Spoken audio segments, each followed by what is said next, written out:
မှာတော့ကျွန်တော် Arsenal fan ဖြစ်တဲ့အတွက်ကြောင့် Arsenal အကြောင်းလေးလည်းပြောချင်တာပေါ့နော် Arsenal ကတော့ Bruno Guimaraes နဲ့သဘော Arsenal ရသဘောတူညီမှုရရှိတာတော့ကြာပါပြီဒါပေမဲ့ဒီနေ့မှာတော့ Clapton Newcastle နဲ့ရောသဘောတူညီမှုရရှိခဲ့ပြီအပြောင်းရွှေ့ခြင်းကတော့ပေါင်89တန်ယူရိုအဖြစ်ဆိုရင်တန်း90လောက်တော့ကျတယ်ပေါ့နော် Bruno Guimaraes ရဲ့ဈေးကွက်တန်ကြီးကတော့ပေါင်တန်း80ပဲရှိတယ်အဲ့တန်း80ဈေးကွက်တန်ကြီးကိုဘယ်လိုတွက်လဲဆိုရင်တသားသမားရဲ့ contract တက်တန်း2နှစ်ကျန်တယ်ပြီးရင်သူ့ရဲ့အသက်အရွယ် Bruno Guimaraes ကလာမယ့် November ဆိုရင်29နှစ်ပြည့်ပြီနောက်တစ်ခုကသူ့ရဲ့နိုင်ငံသားအဲ့ချက်တွေမှာတွက်တဲ့အခါမှာ Bruno Guimaraes ရဲ့ဈေးကွက်တန်ကြီးကတန်း80ပဲရှိတယ်ဒါပေမဲ့ Newcastle ဘက်ကပေါင်တန်း90ထိတောင်းတယ်ပေါ့နော်အဲ့ဒါလည်း Arsenal ရဲ့ demand ကိုတည်တယ် Arsenal အသင်းမှာ Rice ကပွဲတွေအရန်ပန်းတယ် World Cup မှာလည်းတော်တော်လေးပွဲတွေသုံးထားတယ်ပြီးရင် Rice ရဲ့ဒဏ်ရာသူ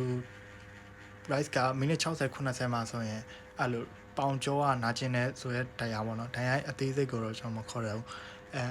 အဲ့လိုဒဏ်ရာမျိုးရရှိထားတယ်ဆိုတော့ဒီ Premier League မှာ proven ဖြစ်ပြီးသားကစားသမားပြီးရင် leadership ပြည့်ဝတယ်အဲ့လိုကစားသမားမျိုးလိုတာပေါ့နော်ဒါပေမဲ့အဲ့ဟာကို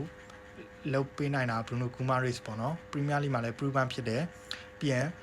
sacrifice ဖြစ်တယ် aggressive ဖြစ်တယ် leadership ပြည့်ဝတယ်ပေါ့နော်အဲ့ချက်တွေကြောင့် Bruno Guimaraes ကိုခေါ်ယူတင်တယ်ဒါပေမဲ့ပေါင်80နဲ့ Newcastle တက်မှတ်ထားတယ်ပေါင်90နဲ့ခြားထဲမှာconfirm ရမလိမ့်မယ်လို့တော့အစကနေမျှော်လင့်ထားတယ်ဒါပေမဲ့အခုလဲ89တန်းနဲ့ပေါ့နော်ပေါင်89တန်းနဲ့ confirm ရတယ်တခြား add on တွေတော့ဆွေးနွေးရအောင်မယ်တခြား add on တွေရပြီးရင် agent fee တွေရဘယ်လိုပေးချင်မလဲဆိုတော့အဲ့ဒါတွေတော့ဆွေးနွေးရအောင်မယ်ပေါ့နော်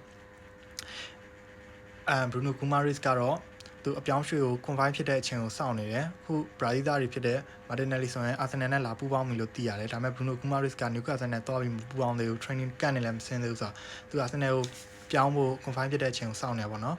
Bruno Guimaraes ကို Arsenal ခုမှလိုချင်တာတော့မဟုတ်ပါဘူးလွန်ခဲ့တဲ့9နှစ်လောက်ခနဲ့ရပါတော့ Edu ခေတ်ခနဲ့ရ Bruno Guimaraes Lion အသင်းမှာကစားခနဲ့ရ